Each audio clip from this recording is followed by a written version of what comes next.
মাননীয় মুখ্যমন্ত্রী, এবার আপনি কি বলবেন?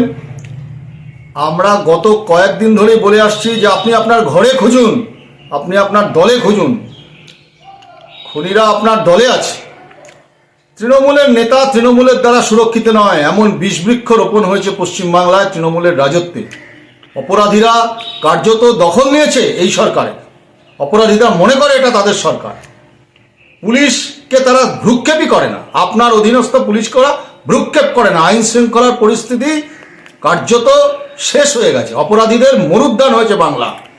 দেখুন, তৃণমূল কংগ্রেসে এমন সংস্কৃতি তৈরি হয়েছে, তৃণমূল কংগ্রেসের নেতাদের খুন করছে এবং শুধু টাকার জন্য শুধু ভাগ, হিস্সা, আর সেই হিস্সার ভাগ ওপর থেকে নিচ পর্যন্ত বকরা, এই টাকার লড়াই। এই যে অপরাধ, এই অপরাধীদের শনাক্তকরণ করা কার্যত অসম্ভব হয়ে যাবে। তার কারণ অপরাধীরাই এখন সংখ্যাগরিষ্ঠ আপনার দলে। মাননীয় মুখ্যমন্ত্রী, আপনার কোনো জবাব আছে? উত্তর আপনার কাছে নেই।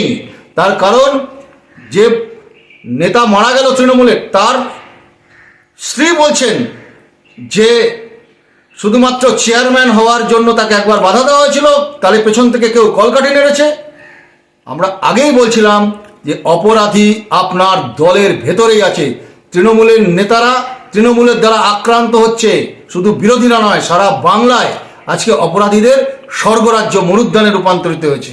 এটাই হচ্ছে এগিয়ে বাংলা, এটাই হচ্ছে আপনার নতুন বাংলার মডেল।